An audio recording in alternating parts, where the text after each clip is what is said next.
Imagine que o juiz precisa julgar um crime. Ele não estava lá na hora do fato, certo? Então, para ele, esse crime é um mistério. E para que ele possa resolvê-lo, ele precisa recriar o fato usando ferramentas. E essas ferramentas são as provas. Dessa forma, a prova é tudo aquilo que ajuda o juiz a acreditar se um fato aconteceu ou não. Mas tenha cuidado. Alguns autores, como Aury Lopes Jr., acreditam que a prova é tridimensional. Ela é, ao mesmo tempo, o meio, ou seja, a prova em si, o objeto que leva a informação para dentro do processo. A atividade, que é o ato de provar, e o resultado, que é o convencimento que se gera na cabeça do juiz. Então, o processo penal funciona como uma máquina retrospectiva, pois nós julgamos hoje um fato de anteontem, com provas de ontem, para aplicar uma pena amanhã. Mas para que serve a prova? A sua principal função é o convencimento do juiz, pois sem provas válidas, o debate jurídico fica vazio. Mas o que o juiz busca? De acordo com a visão tradicional, defendida por Fernando Capês, fala-se da verdade real, ou seja, a ideia de que o juiz precisa saber exatamente o que aconteceu e a qualquer custo. Porém, a visão moderna ou garantista, defendida atualmente pela maioria da doutrina e pelos tribunais superiores, fala da verdade processual, que é uma verdade aproximativa, conseguida a partir das regras do jogo, ou seja, do devido processo. Ela também diz que a verdade real é um mito trazido do sistema inquisitório para justificar abusos. Então, por exemplo, se uma prova foi conseguida a partir de tortura, por mais que ela seja real ou verdadeira, ela foi conseguida por meios ilícitos, então ela não servirá para o processo. Agora que sabemos o que é a prova, como que o juiz dá peso para elas? Historicamente, nós passamos por 3 fases. A primeira é a de Ordalhos, que aconteceu na Idade Média. Ali, acreditava-se que Deus interviria. Então, por exemplo, se você andasse sob brasas e assim não se queimasse, isso provaria sua inocência. Obviamente que esse sistema ficou preso no passado. Também temos o sistema da prova tarifada ou da prova legal.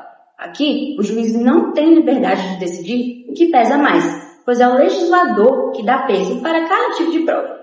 Então, por exemplo, digamos que o legislador diz que um documento tem peso 10 e uma testemunha tem peso 2.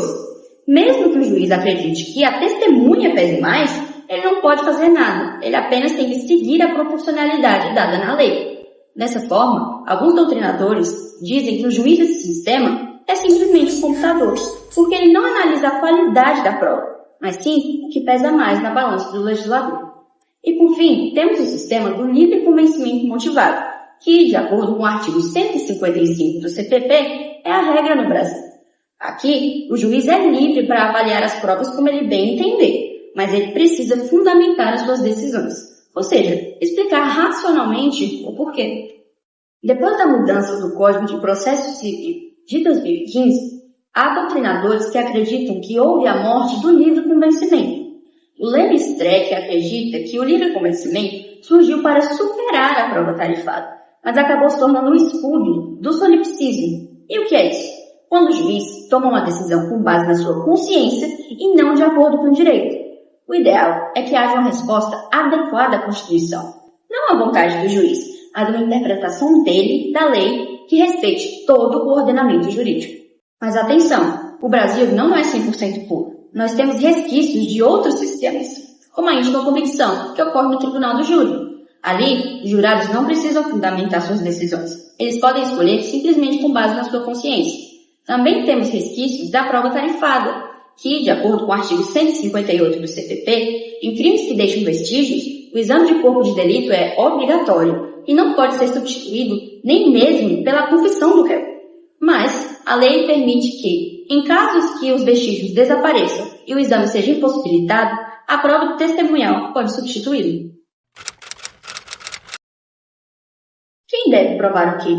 De acordo com a regra geral, o ônus principal é da acusação. Então, é o Ministério Público que precisa provar a autoria e a materialidade de um crime, além de qualquer dúvida razoável. Mas nós explicaremos melhor esse conceito depois. Assim, o réu não precisa provar a sua inocência, pois ela já está presumida. Então, se a defesa trouxer uma informação que gerem uma dúvida cabível na cabeça do juiz, entra em cena o princípio do indúbio pro réu. Ou seja, em caso de incerteza ou de insuficiência de provas do processo, o juiz deve absolver o acusado. Mas quem deve provar se houve um excludente de ilicitude ou de culpabilidade? De acordo com a visão tradicional, que se baseia na leitura do artigo 156 do CPP, se o réu traz um fato novo, como ter agido sob legítima defesa, quem tem que provar esse fato é ele. É o que chamamos de matriz civilista, quando trazemos conceitos do processo civil para suprir lacunas do processo penal. Já a visão garantista critica arduamente essa inversão. Ela acredita que o crime é um fenômeno unitário. O ato precisa ser típico, ilícito e culpado. Então, se o Ministério Público quer condenar, ele tem a responsabilidade de provar o crime por inteiro, inclusive de provar que o réu não agiu sobre um excludente. Dessa forma, para balancear as duas visões, o legislador brasileiro estabeleceu uma regra de julgamento fundamental. Aqui, o réu não precisa trazer uma prova absoluta, basta que a defesa traga elementos de convicção idôneos que gerem uma fundada dúvida na cabeça do juiz. Então, se o magistrado não tiver certeza se o réu agiu ou não sobre um excludente, a sua absolvição se torna um imperativo constitucional. Isso ocorre porque o conceito de ilicitude e o de culpabilidade são inseparáveis do crime, e o dever de provar isso é do acusador. Nesse contexto, o juiz pode ou não produzir provas sozinho. De acordo com a visão tradicional, presente no artigo 156, inciso 2 do CPP, ele pode determinar diligências de ofício para sanar dúvidas sobre aspectos importantes. Já a posição garantista, presente no artigo 3º-A do CPP, diz que isso espera a imparcialidade. O juiz deve ser um espectador, e quando ele busca a prova, ele se torna um juiz ator e acaba tomando a decisão antes da hora, fenômeno conhecido como dissonância cognitiva. Ou seja, para evitar o desconforto mental de estar errado, ele passa a buscar informações que confirmam a sua decisão já tomada e, inconscientemente, ignora ou até descarta as informações que o contrariam. O artigo 3º-A proíbe essa iniciativa do juiz, mas a sua eficácia está suspensa pelo STF. Outro ponto importante é que, uma vez que a prova é entregue ao juiz, ela pertence ao processo. Então, se o Ministério Público trouxer um documento e a defesa acreditar que ele ajuda o réu, ela poderá usá-lo. Ademais, é importante nós classificarmos as provas. Existem 4 tipos. As provas típicas são aquelas regulamentadas expressamente em lei, como o interrogatório e a confissão do réu. As provas cautelares são produzidas para evitar o perecimento da fonte e muitas vezes possuem contraditório diferido, ou seja, exercido após a coleta. Exemplos clássicos são a interceptação telefônica e a quebra do sigilo bancário ou fiscal. As provas antecipadas são colhidas precocemente, muitas vezes antes do início da ação penal. Isso ocorre por haver um risco da prova não poder ser produzida no momento da instrução judicial. Um exemplo clássico disso é de uma testemunha gravemente doente ou em idade avançada, que corre o risco de falecer antes do processo.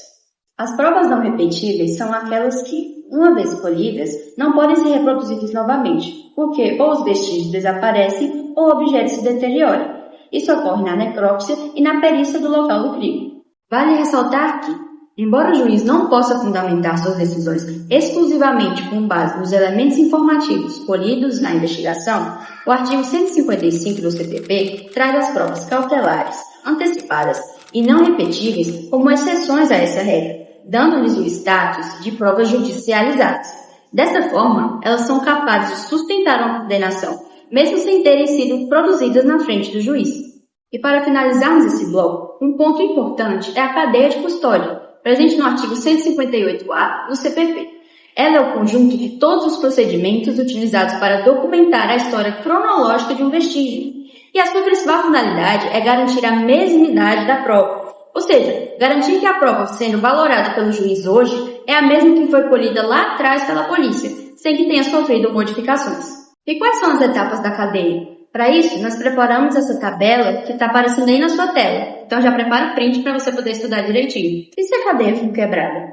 Para a visão garantista, se o Estado não pode provar a autenticidade do material, ele deve ser retirado do processo, pois isso compromete a qualidade da prova. O STJ tem entendido que a falta de procedimentos que assegurem a integridade do material gera sua inadmissibilidade, pela impossibilidade de checar 100% a sua veracidade. Na prática, a prova torna-se imprestável para o convencimento do juiz, pois ali pairaria uma dúvida eterna se ela teria ou não sido modificada. Quais são as provas proibidas?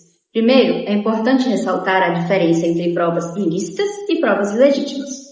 A prova ilícita de direito material viola a Constituição ou leis civis no momento de sua obtenção, como, por exemplo, a tortura ou a invasão ao domicílio. Já as provas ilegítimas de direito processual violam as próprias regras do processo, como a desobediência a alguns prazos. Porém, após a reforma de 2008, o artigo 157 do CPP unificou esses dois conceitos, tratando as duas agora como inadmissíveis. Ou seja, na prática, independentemente do âmbito da violação, as duas devem ser retiradas do processo. Uma teoria muito importante para esse tópico é a dos frutos da árvore envenenada. Se a raiz é podre, a maçã também vai ser. Então, se a prova original está contaminada, as provas derivadas dela também serão nulas. É o nexo de causalidade que define o que será ou não anulado. Imagine a prova ilícita como um veneno injetado no processo. Para que a prova derivada seja nula, o veneno precisa ter chegado até ela a partir da prova original, ou seja, precisa haver um nexo de causalidade direto. O artigo 157 do CPP, parágrafo 1º, diz que, se esse vínculo for quebrado, a prova derivada sobrevive. E como saber se o vínculo foi quebrado? A doutrina usa o critério da eliminação hipotética e a conditio sine qua non. O juiz, então, faz um exercício mental.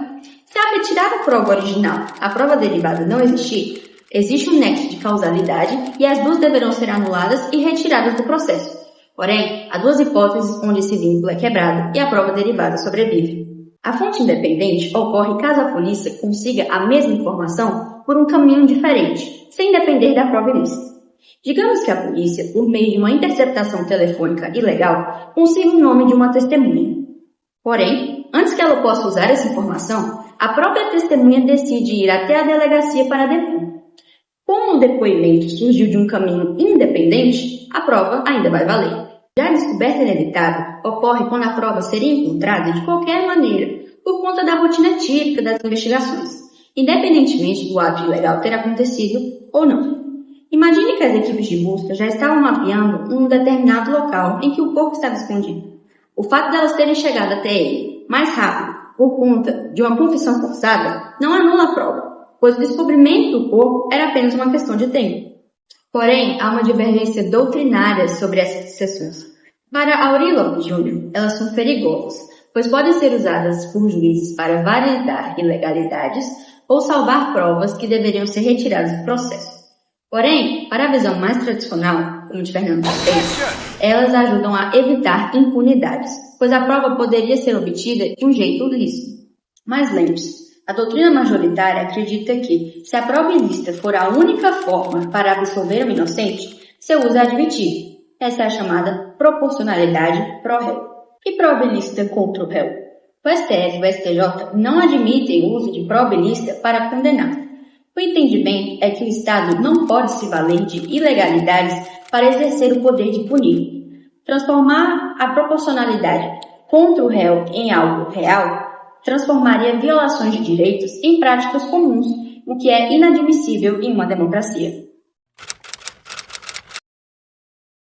Hoje, nosso celular guarda mais segredos que a nossa própria casa. Então, o smartphone é considerado um asilo inviolável, ou seja, uma extensão da nossa personalidade.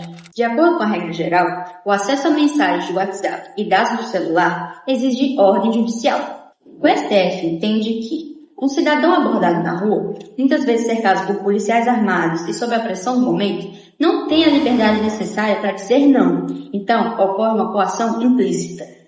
Para ser válido, o consentimento tem que ser livre, voluntário e consciente. Quando há medo de represálias, o consentimento é considerado viciado. A consequência disso é que, caso a polícia mexa no seu celular sem uma decisão judicial, as provas obtidas ali serão consideradas ilícitas e podem sair do processo. Lembra da cadeia de custódia? Aqui, a etapa de extração depende do uso do código hash. Pense nele como uma impressão digital criada pelo próprio conteúdo. Dessa forma, se alguém alterar uma única vírgula do documento, o código vai mudar completamente, pois ele é extremamente sensível. Dessa forma, é possível examinar a prova em todas as etapas, garantindo a sua mesmidade. Você já ouviu falar no termo Fishing Expedition? Traduzido para pescaria probatória, esse fenômeno ocorre quando o Estado utiliza seus poderes de investigação de forma especulativa e indiscriminada. É como se a polícia jogasse uma rede em um oceano de privacidades, sem ter um alvo certo, buscando evidências de um crime desconhecido. Mas por que isso é perigoso? Em uma democracia, toda investigação precisa de um alvo certo e ser amparada pela justa causa. A Fishing Expedition é considerada um desvio de finalidade, pois o Estado ignora os limites da lei para vasculhar na vida do cidadão. Como essa prática viola as regras do processo, as provas conseguidas a partir daí serão consideradas ilícitas e deverão ser retiradas do processo, pois o Estado não pode utilizar de abuso de poder para punir ninguém. Já parou para pensar no quanto de prova o juiz precisa para prender alguém? Isso se chama standard probatório. E no Brasil, nós adotamos o standard além da dúvida razoável, conhecido como BARD. Nele, nós não falamos da ausência de toda e qualquer dúvida, pois em um julgamento humano, a certeza absoluta é impossível. O que o BARD exige é a eliminação de dúvidas lógicas e baseadas na razão. Imagine um quebra-cabeça. O que nosso standard exige é que a imagem da culpa seja mostrada de forma completa e sem distorções. Então, se faltam peças centrais ou se algumas peças sugerem uma imagem diferente, o standard probatório não foi atingido, pois gera-se uma dúvida razoável. Nesse caso, entra em cena o indúbio pro réu e a absolvição passa a ser um imperativo constitucional. Na balança do erro, o sistema prefere o risco de um culpado solto do que a injustiça de um inocente preso.